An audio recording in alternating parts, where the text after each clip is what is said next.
Hello viewers, welcome to Filmi Craft. நான் உங்கள் அருண்.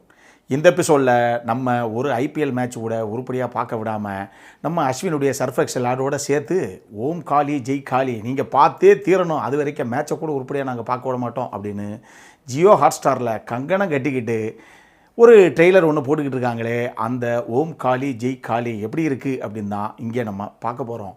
முதல்ல இதனுடைய கதை என்ன அப்படிங்கிறத லைட்டாக இங்கே நம்ம பார்த்துடலாம். இதில் இந்த சீரீஸுடைய ஆரம்பத்திலேயே ஒரு கணவன் மனைவி, இதில் மனைவி ப்ரெக்னெண்ட்டாக இருக்காங்க. இவங்க ரெண்டு பேரும் ஒரு பஸ்ஸில் யாருக்கிட்டேயோ இருந்து தப்பிச்சு பதட்டமாக ஏறி ஓடி வர்றாங்க. அப்போ திடீர்னு எந்த கூட்டத்துக்கிட்ட இருந்து இவங்க தப்பிச்சு அந்த பஸ்ஸில் வர்றாங்களோ அந்த கூட்டமே பைக்கில் துரத்த ஆரம்பிச்சிடுறாங்க. ஒரு ஸ்டாப்பில் பஸ்ஸு நிற்கும்போது ஒய்ஃபை மட்டும் இறக்கி விட்டு நீ எப்படியா தப்பிச்சு போயிடுறாங்க அப்படின்னு சொல்லிட்டு அந்த கணவர் மட்டும் பஸ்ஸிலேயே ட்ராவல் பண்ணுறாப்புல. இந்த பின்னாடி துரத்திட்டு வந்த குரூப்பு ஒரு கட்டத்தில் அந்த வண்டியை சேஸ் பண்ணி பஸ்ஸை வழிமறித்து நிறுத்தி கடைசியாக அந்த கணவரை இறக்கி அடின்னு அடித்து அங்கே சம்பவ இடத்துலையே அந்த ஆளை கொலையும் செய்கிறாங்க.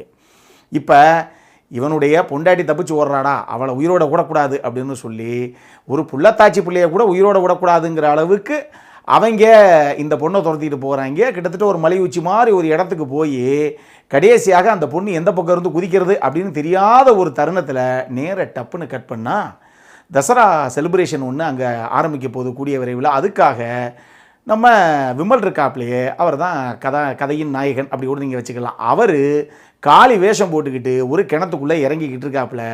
கிணத்துக்குள்ளே இறங்கினவருக்கு ஒரு பெரிய அதிர்ச்சி. ஏன்னா இந்த புள்ளத்தாச்சி பொண்ணு அந்த கிணத்துக்குள்ளே கிடக்குது. இப்போ உடனே வரும்போது இந்த பொண்ணோட மேலே வந்துடுறாரு. வந்து அந்த நம்ம விமலோடைய ஊர் இருக்கு இல்லையா, அந்த ஊர்லேயே அந்த பொண்ணு அதுக்கப்புறம் பர்மனெண்ட்டாக செட்டில் ஆகிற மாதிரி காமிக்கிறாங்க. அங்கேயே குடித்தனமாக இந்த பொண்ணு ஆயிடுது. இந்த பொண்ணுக்கு ஒரு குழந்தையும் பிறக்குது, அந்த பிள்ளையும் அங்கே வளருது. இப்போ ஒரு சில வருடங்கள் கழித்து கிட்டத்தட்ட அந்த ஊரில் வந்து ஒரு மருத்துவச்சி மாதிரியே அந்த பெண் அங்கேயே தங்கி இருக்கிறாங்க. இப்போ கொஞ்ச நாள் கழித்து, கொஞ்சம் வருடங்கள் கழித்து, எப்படி வேணாலும் வச்சுக்கோங்க, ஒரு கணவன் மனைவி வயசானவங்க ரெண்டு பேரும் சேர்ந்து இந்த பொண்ணை தேடி வர்றாங்க. அப்போ தான் அவங்களுக்கு தெரியுது இந்த பொண்ணு வேற ஒரு பேரில் தான் அந்த ஊரில் இருந்துக்கிட்டு இருக்கா அப்படிங்கிற அந்த விஷயமே. இப்போ இந்த பொண்ணை எதுக்காக இந்த வயதான தம்பதிகள், அதுவும் வேறு பேரில் இருக்க பொண்ணு அப்படின்னு சொல்லி தேடிட்டு வந்து கடைசியாக பேரை மாற்றி தான் அந்த ஊருக்குள்ளே அவள் தங்கியிருக்கா அப்படிங்கிற அளவுக்கு கண்டுபிடிக்கணும். அப்படி அந்த பொண்ணு பேரை மாற்றி எதுக்காக அந்த ஊருக்குள்ளே இருக்கணும். ஆரம்பத்தில் இந்த அம்மாவையும் இந்த அம்மாவுடைய கணவனையும் ஒரு கும்பல் ஒன்று துரத்துச்சு, அவங்க எதுக்காக துரத்தணும், இது எல்லாத்துக்குமான விடை தான் இந்த ஓம் காளி ஜெய் காளி. இதை பொறுத்தளவுக்கு இதை குமாரவேல் அண்ட் ராமு செல்லப்பா அப்படிங்கிற ரெண்டு பேர் தான் எழுதியிருக்காங்க. ராமு செல்லப்பா இதை தனியாக இயக்கியிருக்காப்புல. உங்களை கரெக்டாக சொல்லணும் அப்படின்னா இதனுடைய ரன்னிங் டியூரேஷன் கிட்டத்தட்ட 3 மணி நேரம் 37 நிமிஷம் வருது. 5 எபிசோடு எல்லாமே 38 நிமிஷத்துலேருந்து 51 நிமிஷத்துக்குள்ளே ஓடுற மாதிரி தான் ஒரு எபிசோடாக பண்ணியிருக்காங்க.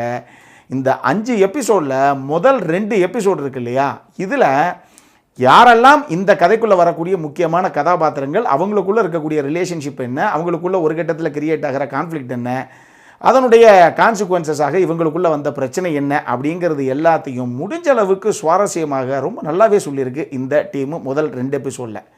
3வது 4வது 5வது அந்த மீதி 3 எபிசோடு இருக்குது பார்த்தீங்களா, அங்கே தான் சம்பவமே. இதில் அந்த 3வது எபிசோடுடைய ஆரம்பத்திலேயே ஹீரோவுக்கு ஒரு பெரிய பர்சனல் லாஸ் ஒன்று இருக்கும். சொல்லப்போனால் ஒன்றும் இல்லை, 2 லாஸ் இருக்கும். அது நான் எதுவும் இங்கே ஸ்பாய்லர் கொடுக்க விரும்பல, நீங்கள் பார்த்தே பார்க்கணும்னா தெரிஞ்சுக்கோங்க. அந்த 2 பர்சனல் லாஸுக்கு அப்புறம் இதுக்கு காரணமான ஆளுகளை நம்ம சும்மா விடக்கூடாது அப்படிங்கிறதுக்காக நம்ம விமல் கூட ஒரு சில பேர்த்தை சேர்த்துக்கிட்டு பழிவாங்கிற ஒரு படலத்தை கையில் எடுப்பாப்புல. அங்கே இருந்து தான் பிரச்சனையே ஆரம்பிக்குது. ஏன்னா கிட்டத்தட்ட குண்டு சட்டிக்குள்ளே குதிரை ஓட்டுற மாதிரியே அந்த கடைசி 3 எபிசோடுமே குறிப்பிட்ட ஒரு 4-5 கதாபாத்திரங்கள் தான். இந்த ஒவ்வொரு கதாபாத்திரங்களும் இன்னொரு கதாபாத்திரங்களுக்குள்ள அதுகளுக்குள்ளேயே அதுங்க பண்ணிக்கிற பாலிடிக்ஸு, இதனால யார் யார் எது எதுக்காக போட்டு தள்ளுறாங்க அப்படிங்கிற மாதிரி தான் இந்த கதைக்களம் திரைக்கதை எல்லாம் செட் அவுட் பண்ணப்பட்டிருக்கு. எனக்கு இந்த 3வது எபிசோடு வரைக்கும் எங்கேயும் ஆரம்பித்து பரபரப்பாக ஒரு இடத்துல வந்து இங்கிருந்து கதை அடுத்த கட்டத்துக்கு பெருசாக நகரவே இல்லைங்க. அந்தளவுக்கு சுவாரஸ்யமாக எதுவுமே இல்லை அப்படிங்கிற மாதிரி ஒரு ஃபீல் தான் வந்தது இந்த கடைசி 3 எபிசோடில்.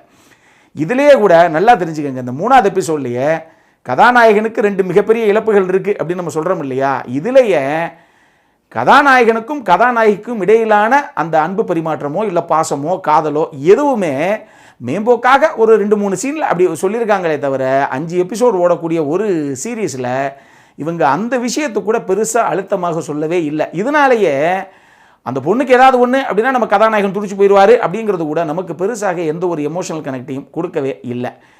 அதே நேரத்திலேயே நம்ம விமலுக்கும் புகழுக்கும் இடையிலான அந்த ரிலேஷன்ஷிப் என்ன, அது எந்த அளவுக்கு ஆழமானது அப்படிங்கிறதையும் எங்கே அழுத்தமாகவும் இவங்க பதிவு பண்ணவே கிடையாது இந்த சீரீஸில்.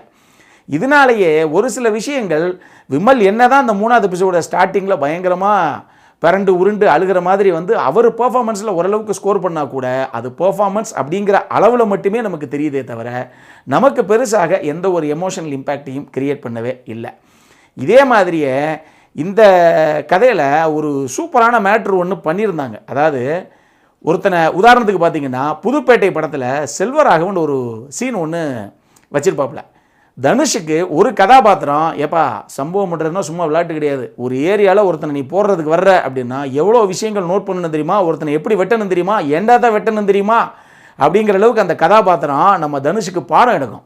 அந்த சீனெல்லாம் செல்வா எந்த மாதிரி ஒரு டேரக்டர் அப்படிங்கிறதுக்கு ஒரு பானை சோத்துக்கு ஒரு சோறு பதம்னு சொல்லுவோம் இல்லையா, அந்த மாதிரி ஒரு சீனு இந்த சீரீஸ்லையும் அந்த மாதிரி ஒரு சீக்வன்ஸ் ஒன்று இருக்குது. அதாவது அந்த மாதிரி கிடையாது, எப்படி இருந்தாலும் ஒருத்தனை கொல்ல போகிறீங்க, திடீர்னு உயிரோடு இருக்கக்கூடிய ஒரு மனுஷனை கொல்றது அப்படின்னா அது அவ்வளவு லேசுப்பட்ட காரியம் இல்லை. முதல்ல எப்படி கொல்லணுங்கிறத நீங்கள் தெரிஞ்சுக்கணும், அதுக்கு ப்ராக்டிஸ் எடுத்துக்கங்க. ஒரு டெட் பாடியை வச்சே அப்படின்னு சொல்லி ஒரு சீன் ஒன்று வைக்கப்பட்டிருக்கோம். அது ஐடியா அப்படிங்கிற லெவலில் அந்த தாட் ப்ராசஸே வித்தியாசமாக இருக்குல்லங்க, அப்படிங்கிற மாதிரியே எனக்கு தோணுச்சு. அந்த ஐடியா சூப்பரான ஒரு ஐடியா. பட் அது காட்சிகளாக கன்வெர்ட் ஆன அந்த எக்ஸிக்யூஷன் அப்படிங்கிற லெவலில் அவ்வளோ பெருசாக எந்த ஒரு இம்பேக்டையும் விடவே இல்லை. அது இன்னும் பெட்டராக பண்ணியிருக்கலாங்க அப்படிங்கிற மாதிரியே எனக்கு தோணுச்சு. இதே மாதிரியே கிளைமேக்ஸில் ஒரு குறிப்பிட்ட கதாபாத்திரத்தை ஏர்போர்ட்லேருந்து கடத்துவாங்க. அந்த காட்சியெல்லாம் எங்க அவர் என்ன 3 வயசு குழந்தையா என்ன சாக்கல் காட்டினோட திடீர்னு பில்லருக்கு பின்னாடி காணாமல் போகிறதுக்கு, இதெல்லாம் என்னங்க இப்படியா எடுப்பீங்க நீங்கள் அப்படிங்கிற மாதிரி கொஞ்சம் கூட நம்பகத்தன்மையே இல்லாத ஒரு காட்சி அமைப்பு அந்த பர்டிகுலர் சீனு. இந்த மாதிரி ஒரு சில விஷயங்களும் இந்த சீரியஸ்குள்ளே இருக்குது. சொல்லப்போனால் இதனுடைய கிளைமேக்ஸில் இப்போ ரீசெண்டாக அஸ்திரம்னு சொல்லி நம்ம ஷாம் நடித்த ஒரு படம் ஒன்று விமர்சனம் பண்ணோம். அதுலேயும் இதே விஷயத்தை சொல்லியிருந்தோம். இவங்க கதையை எங்கே ஆரம்பித்தாங்களோ அந்த கதையை தாராளமாக இவங்க முடிச்சிருக்கலாம். ஆனால் அந்த இடத்துல அந்த கதையவே முடிக்காமல் பார்ட் 2க்கு லீடு விடணுங்கிறதுக்காகவே வலுக்கட்டாயமாக இழுத்து கொக்கி போட்டு பார்ட் 2க்கு ஒரு லீடு அப்படிங்கிற மாதிரி சும்மா அந்த கதையை க்ளோஸ் பண்ணாமே வச்சுருக்காங்க. அது என்னங்க இது ஃபினிஷ் பண்ணவே இல்லை அந்த கதையை எடுத்து கடைசியில் அப்படிங்கிற மாதிரியே ஒரு ஃபீல் தான் நமக்கு வருது மைண்டில் இந்த சீரீஸை மொத்தமாக பார்த்து முடிக்கும்போது. இது எல்லாம் தாண்டி இதில் இளங்கோ குமாரவேலுடைய கதாபாத்திரம் ஒன்று வரும். அவரும் சும்மா அடியாளுக்கு மேலே இருந்து பிளான் பண்ணி கொடுக்குற ஒரு மாதிரி அப்படிங்கிற லெவலில் தான் அவருடைய கதாபாத்திரம் எழுதப்பட்டிருக்கா, இல்லை உண்மையாகவே அந்த கதாபாத்திரத்துக்கு ஒரு சீரியஸான மோட்டிவ் ஒன்று இருக்குதா அப்படிங்கிறதும் நமக்கு கன்வின்சிங்காக எங்கேயும் போர்ட்ரே பண்ணவே இல்லை. இதனாலேயே அவரும் உப்புக்கு சப்பானி எதை கூட சுற்றிக்கிட்டு இருக்காருங்க அப்படிங்கிற மாதிரியே ஒரு ஃபீல் வருது. இந்த மாதிரி ஒரு சில விஷயங்கள் இந்த சீரியஸ்குள்ளே எனக்கு இன்னுமே நிறைய நல்லா பண்ணியிருக்கலாம் அப்படிங்கிற மாதிரி தோணுச்சு. இந்த சீரீஸை பொறுத்தளவுக்கு முக்கியமான கதாபாத்திரங்கள்ங்கிறது ஒரு 5-6 கதாபாத்திரங்கள் தான். விமல், புகழ், பாவனி ரெட்டி, திவ்யா துரைசாமி, குயின்சி, இளங்கோ குமாரவேலு, நம்ம கஞ்சா கருப்பு அப்படின்னு சொல்லி கொடுத்த என்னென்ன கதாபாத்திரங்களை அந்தந்த ஆர்டிஸ்ட் பண்ணாங்களோ அதை நீட்டாக முடிஞ்ச அளவுக்கு நீட்டாகவே கொண்டு வந்திருக்காங்க. ஸ்க்ரீனில் சப்போர்ட்டிங் காஸ்ட்லேயுமே எல்லாரும் என்ன தேவையோ அதை முடிஞ்ச அளவுக்கு கொண்டு வந்திருக்காங்க அப்படின்னு நான் சொல்லுவேன். அடல் கானடை பொறுத்தளவுக்கு இது ஒரு A சர்டிஃபைடு சீரீஸ் மக்களே. இதில் கெட்ட வார்த்தை பிரயோகங்கள் சரமரியாக இருக்குது. ஸோ ப்ரொஃபானிட்டி இஷ்யூஸ் இருக்குது, செக்ஷுவலாகவும் ஒரு சில ரெஃபரன்சஸ் அங்கங்கே உள்ளே இருக்குது. அதனால் இது ஃபேமிலியோடு பார்க்குறதுக்கு வாய்ப்பு இல்லை அப்படின்னு தான் நான் சொல்லுவேன். நீங்கள் பார்க்கணும் அப்படின்னா பார்த்துட்டு அதுக்கப்புறம் நாங்கள் இதெல்லாம் தாராளமாக உட்காந்து பார்ப்போம் ஃபேமிலியோடனா அந்த காலை நீங்களே எடுத்துக்கோங்க. மொத்தமாக இந்த சீரீஸ் எப்படி தான் இருக்குது அப்படின்னு கேட்டிங்கன்னா, முதல் 2 எபிசோடு சூப்பராக ஆரம்பிச்சுது. ஆனால் நம்ம எந்த அளவுக்கு ஒரு பரபரப்புடைய உச்சியில் உட்காந்துருந்தோமோ அதை கம்ப்ளீட்டாக டைல்யூட் பண்ணிவிட்டு ரொம்பவே ஆவரேஜான ஒரு வாட்சுங்க அப்படிங்கிற மாதிரி கடைசி 5 எபிசோடில் இவங்க முடிச்சு விட்டாங்க. அவ்வளோதான் நான் சொல்லுவேன்.